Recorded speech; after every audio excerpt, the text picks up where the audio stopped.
செய்திகள் தொடர்கின்றன.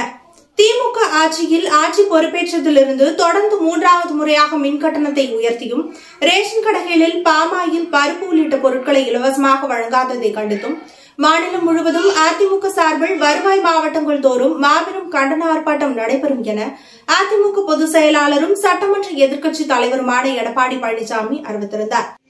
அதன் அடிப்படையில் பெரம்பலூர் மாவட்ட அதிமுக சார்பில் பெரம்பலூர் மாவட்ட செயலாளரும் முன்னாள் சட்டமன்ற உறுப்பினருமான இளம்பை தமிழ்ச்செல்வன் தலைமையிலும் முன்னாள் அமைச்சரும் கழக அமைப்பு செயலாளருமான வரகூர் அருணாச்சலம் முன்னிலையில் நடைபெற்ற ஆர்ப்பாட்டத்தில் கழக அண்ணா தொழிற்சங்க செயலாளர் கமலக்கண்ணன் கலந்து கொண்டு சிறப்புரையாற்றினார். அரும்பாவூர் பெரியவர் ரெங்கராஜ் அவர்களே, பூலாமடி கண்ணன் அவர்களே, ஆலத்தூர் மேற்கு ஒன்றிய செயலாளர் சசிகுமார் அவர்களே, இன்று ஆட்சிக்கு வந்த ஸ்டாலின் 3 ஆண்டு காலம் இந்த நாட்டு மக்களை பற்றி கவலைப்படவில்லை.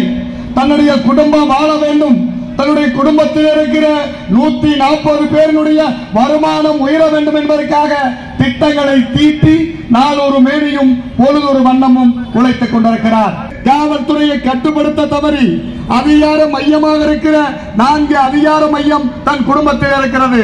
3 முறை நீங்கள் மின்கட்டணத்தை உயர்த்தியிருக்கிறீர்கள். 100 யூனிட் மின்சாரத்தை தந்த ஒரே தலைவி புரட்சி தலைவி அம்மா அவர்கள். வர இருக்கிற உள்ளாட்சி தேர்தலிலும் தமிழ்நாட்டு மக்கள் உங்களுக்கு சவுக்கடி கொடுப்பார்கள் என்பதை இந்த கண்டன ஆர்ப்பாட்டத்தின் வாயிலாக எச்சரிக்கை செய்து நன்றியோடு விடைபெறுகிறேன். நன்றி, வணக்கம்.